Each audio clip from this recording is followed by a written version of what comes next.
diringkas oleh SNI menjadi seperti ini. Tetapi saya agak kurang mengerti sedikit ya, kenapa langkahnya begitu. Jadi begini, di sini sudah dilakukan perhitungan untuk menentukan kelangsingan kolom, apakah kolom langsing atau kolom pendek. Tetapi di sini baru dilakukan pemeriksaan, apakah kolomnya bergoyang atau tidak bergoyang. Ya, jadi kalau yang tadi dan yang juga saya pahami selama ini, kalau ini saya sebut langkah ke A gitu, ini langkah ke B, maka B-nya dulu baru A. Ya, jadi dilihat dulu apakah lantainya bergoyang atau tidak, baru diperiksa kolomnya langsing atau tidak. Baik, andaikan kita boleh melakukan itu ya. Berarti nomor 1 ini dulu. Ini langkah nomor 1. Kita periksa apakah lantainya bergoyang atau tidak. Kalau iya, baru diperiksa. Kalau tidak, juga diperiksa. Jadi di sini ada langkah dulu. Ada langkah dulu. Ya, apakah kolomnya langsing? Gitu ya. Kalau langsing, masuk sini kan, ini ada pengaruh kelangsingan. Kalau langsing. Tapi kalau tidak langsing, ke sini. Gitu kan. Ini juga sama.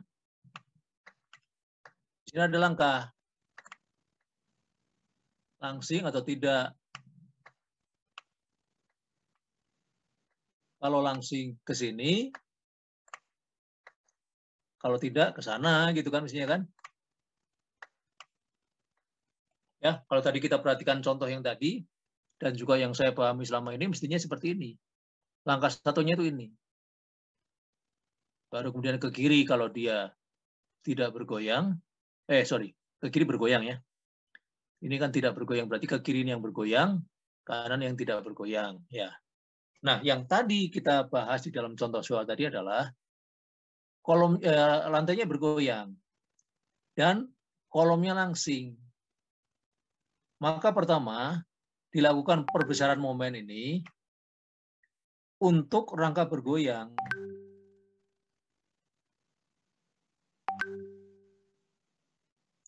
Setelah itu diperbesar lagi untuk rangka yang tidak bergoyang. Ya, kalau dia bergoyang. Tapi kalau dia tidak bergoyang, maka perbesaran momennya sekali saja, yaitu pada rangka yang tidak bergoyang.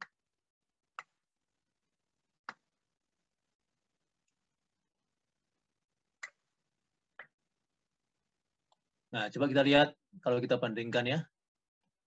Di sini persamaannya adalah 6641, 6645.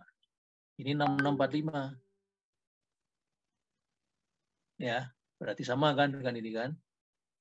Nah, sedangkan yang di sini 6644, 6646 untuk yang bergoyang ya. Jadi intinya adalah kalau lantainya bergoyang, dia ke kiri sini. Diperiksa kalau langsing, maka dilakukan perbesaran momen untuk kolom dari lantai bergoyang. Setelah itu diperbesar lagi dengan mengikuti perbesaran momen untuk kolom lantai yang tidak bergoyang. Nah, pada contoh yang tadi, meskipun kalau diperiksa dari kondisi tidak bergoyang, dia kolom pendek, tetapi tetap dilakukan perbesaran momen di sini. Karena dia mengikuti ini dulu. Ya. Nah, sedangkan andaikan pada contoh tadi didapatkan bahwa lantainya tidak bergoyang, misalnya ya, kalaupun dia langsing, maka perbesarannya sekali saja. Ini saja. Atau ini, gitu ya. Sekali saja. Nah, setelah itu,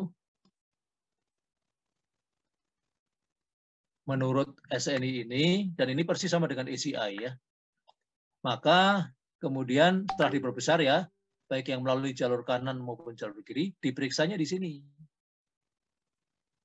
Apakah dia melampaui 1,4 atau tidak. Kalau tidak, langsung desain tulangan. Kalau iya, perbaiki dulu strukturnya. Jadi kalau sampai melampaui 1,4 orde 1, maka strukturnya diperbaiki dulu. Ulang lagi dari awal. Oke ya. Nah, sedikit bedanya adalah di SNI ini maupun di ACI, pemeriksaan ini kan di ujung ya. Pemeriksaan ini di ujung. Tapi pada contoh yang tadi, pemeriksaannya dilakukan di sini. Setelah ini.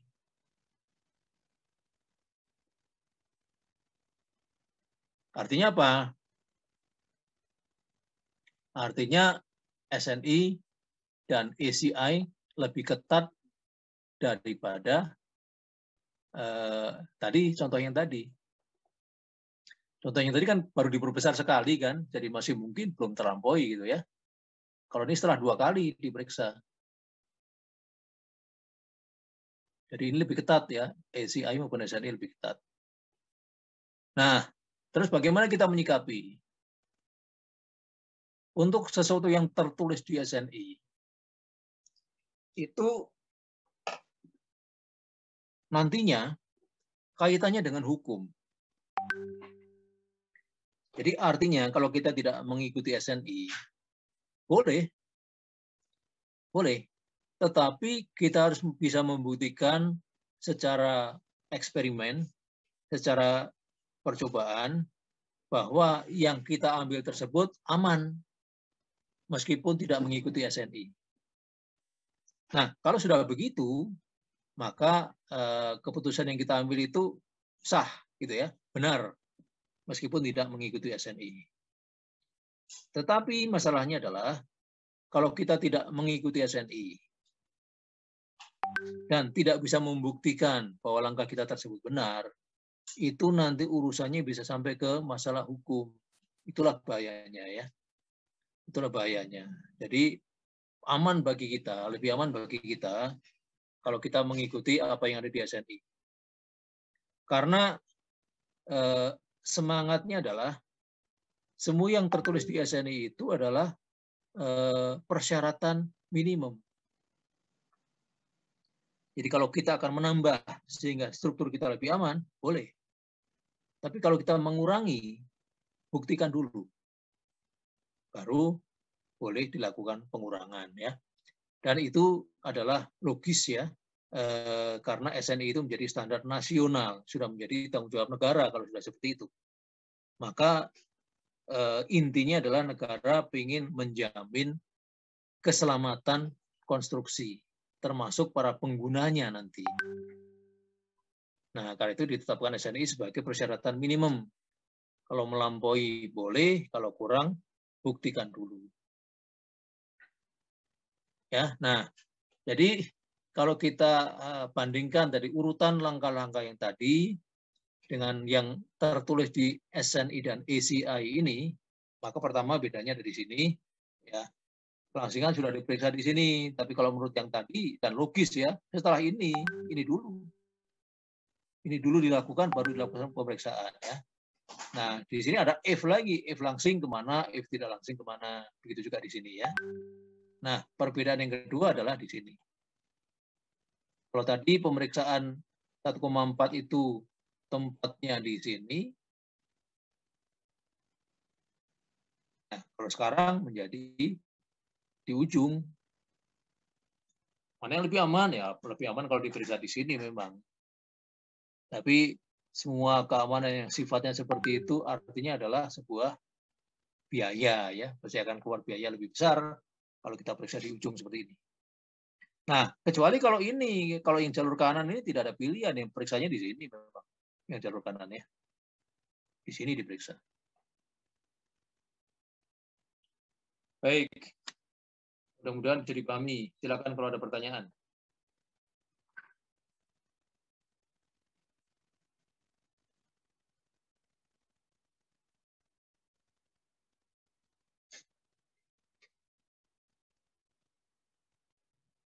Baik.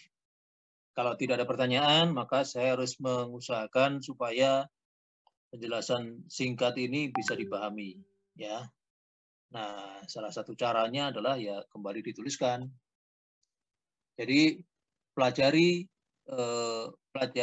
langkah-langkah yang tadi kita bahas, pelajari flow chart ini, kemudian buatlah rangkumannya. Jadi kita punya sebuah kolom dari sebuah lantai, ya, yang semua data geometrinya diketahui, semua data materialnya diketahui, semua data beban dan gaya dalamnya diketahui, ya, maka kemudian dilakukan perbesaran momen. Kalau ternyata diketahui kolomnya langsing, ya. Nah, yang tadi kan baru contohnya itu pada lantai yang bergoyang. Belum ada contoh untuk lantai yang tidak bergoyang. Nah, jadi tolong dilengkapi, ya. Tolong dilengkapi, buatlah langkah-langkah ringkasan dari contoh soal yang tadi untuk dua kondisi, lantai bergoyang dan lantai tidak bergoyang. Tuliskan secara singkat ya langkah-langkahnya, tetapi jelas. Karena nanti akan digunakan sendiri untuk belajar ya. Jadi tulislah secara lengkap meskipun boleh sangat singkat. Nah, seperti biasa kumpulkan apa adanya pada akhir kuliah hari ini, kemudian dilanjutkan semuanya untuk kita diskusikan minggu depan ya. Jadi minggu depan saya berharap Balok sudah selesai betul-betul sampai dengan angka-angkanya. Dan yang ini untuk kolom saya berharap selesai minimal langkah-langkahnya secara detail. Baik, bisa dipahami? Bisa, Pak. Bisa, Pak. Ya, baik. Terima kasih. Pak, Masih ada izin pertanyaan bertanya, mungkin? Pak. Ya, silakan. Mau nanya, Pak, pas tadi yang sebelum istirahat asar, kan di Bapak tuh bilang perbesarannya 2 kali. Di yang, apa ya tadi teh? Di yang itu ya, Pak, yang file yang sebelumnya. Nah, itu tuh kenapa, Pak, perbesarannya 2 kali? Iya. Nah, sebelumnya saya tunjukkan dulu di sini ya. Ini kan juga 2 kali nih, ya. Di sini ada nih metode pembesaran momen ya, akibat kelangsingan kolom pada rangka yang bergoyang. Sudah diperbesarkan, sampai di sini diperbesar lagi. Pembesaran momen pada kolom yang tidak bergoyang. Sama dengan ini, ya. Jadi langkah ini sama dengan ini, ya. Artinya kalau lantai kita bergoyang, maka perbesarannya 2 kali. Bergoyang dulu diperbesar, tidak bergoyang diperbesar. Tapi kalau lantai kita tidak bergoyang, perbesarannya sekali. Nah, kenapa gitu ya? Pertanyaannya kenapa? Kira-kira gambarannya begini. Kalau ada sebuah kolom yang tidak bergoyang, misalnya ada momen yang bentuknya gimana arah momennya? Oke, misalnya searah gitu ya. Kemudian ada gaya aksialnya, tekan. Maka kalau terjadi tekuk sedikit gitu ya, terjadi tekuk sedikit, kolom ini akan mengalami perubahan bentuk seperti ini.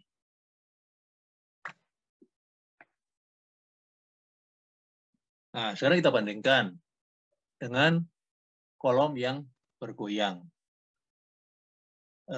Kolomnya sama, momennya sama,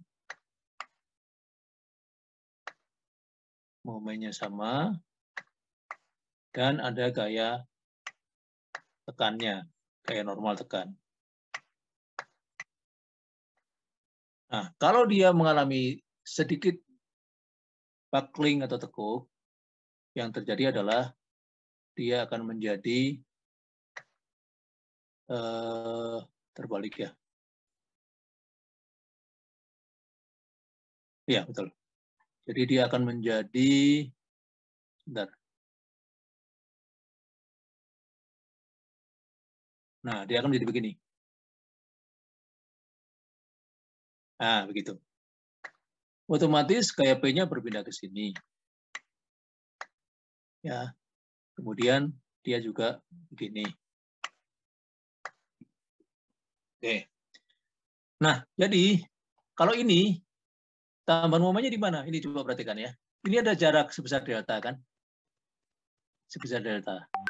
Jadi ketika ujung-ujung ini tidak kemana-mana, ini pada bagian-bagian tertentu di sini, ini tetap ada terjadi tambahan momen sebesar P kali delta. Jadi kalau ini P gitu ya, P dan ini deltanya, maka ada tambahan momen di samping momen yang ini, ya, di samping momen yang ujung ini ada tambahan momen sebesar P kali delta.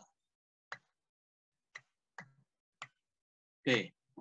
Nah, yang ini, yang bergoyang ini, pertama kali dia bergoyang, dia ada tambahan momennya. Ini deltanya. Ya, berarti ada P kali delta. Oke. Nah, sekarang sudah terjadi itu, maka ujung atas kolomnya pindah ke sini. Ya. Nah, ini kan tetap bekerja ini, tetap menekan lagi kan? Jadi P ini tetap menekan lagi pada kondisi dia sudah diam di sini. Maka terjadi fenomena seperti ini lagi. Maka dia mengalami, dia tidak kemana-mana, tapi terjadi lagi begini. Nah, gitu. Jadi dia bergerak turun sedikit gitu, turun sedikit, maka terjadi yang hijau ini. Nah, kan berarti 2 kali.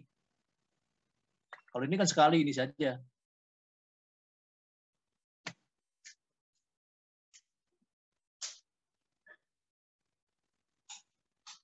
Ya, jadi saya ulang, ketika ujung atas kolom ini bergeser ke kanan, ada tambahan momen, yaitu jelas ini P kali delta.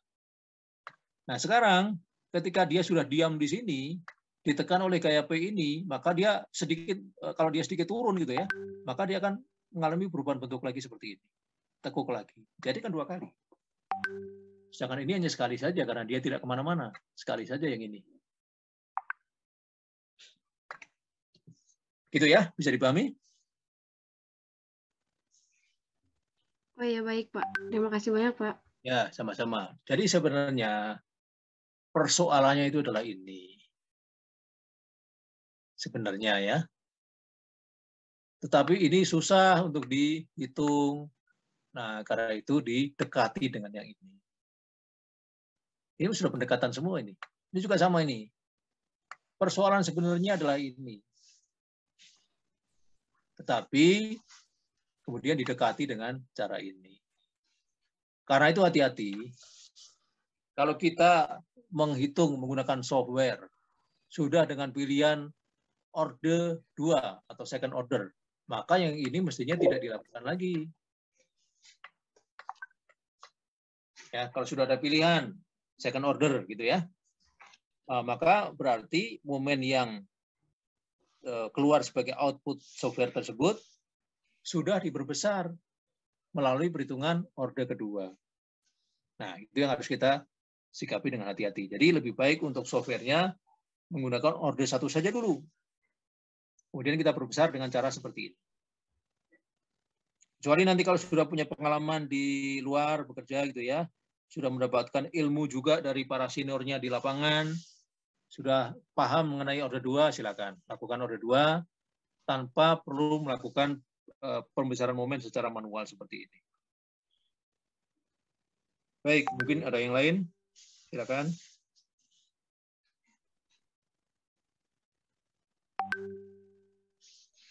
Pak, mau memastikan soal tugas, maksudnya kalau tugas tadi tuh bikin rangkuman gitu, Pak? Yang untuk hari ini? Ya. Bukan rangkuman, tetapi buatlah langkah-langkah perhitungan yang nanti bisa digunakan sendiri. Setelah ini apa, setelah ini apa, setelah ini apa, gitu ya. Tuliskan langkah-langkahnya, meskipun singkat tetapi jelas betul, sehingga bisa diikuti. Gitu maksud saya. Contohnya misalnya begini, Persamaannya kita tidak tulis, tapi misalnya begini. Gunakan persamaan nomor sekian di SNI. Nah, gitu boleh ya. Boleh seperti itu. Intinya adalah bukan membuat rangkuman, tetapi membuat langkah-langkah untuk digunakan sendiri. Membuat langkah-langkah yang ringkas tetapi lengkap untuk digunakan sendiri. Baik, ada lagi? Ditulis tangan, Pak, atau diketik juga boleh? Boleh tulis tangan, boleh diketik, tetapi kalau tulis tangan, usahakan tulisannya jelas dan terbaca ya. Tidak harus bagus, karena tulisan bagus itu kan bakat gitu ya. Tetapi jelas itu harus. Jangan sampai nanti saya salah baca atau orang lain salah baca. Ya, contohnya misalnya jangan menggunakan pensil dengan ditulis yang tipis-tipis gitu ya, jangan begitu. Baik, ada lagi? Baik, Pak. Terima kasih, Pak. Ya, sama-sama. Ada lagi yang lain? Ya, ini karena materi kita banyak ya. Karena materi kita banyak, jadi meskipun sudah disediakan jam kuliah yang cukup banyak, tapi saya khawatir nanti tidak selesai. Jadi kita perlu bekerjasama untuk sama-sama menyelesaikan dengan baik tugas-tugasnya ya. Ya, saya kira kalau tidak ada lagi, silakan dilanjutkan ya. Dilanjutkan, masih ada waktu kira-kira 1 jam. Kumpulkan apa adanya. Tapi kemudian dilanjutkan di rumah, jangan kemudian ditinggalkan ya. Kalau belum selesai, silakan dilanjutkan di rumah ya. Baik, Pak. Ya, baik. Kalau tidak ada pertanyaan, silakan dikerjakan ya. Kuliah kita saya akhiri sampai di sini. Oh ya, sebelumnya saya buat foto lagi. Saya lupa. Silakan dibuka kamera-kameranya.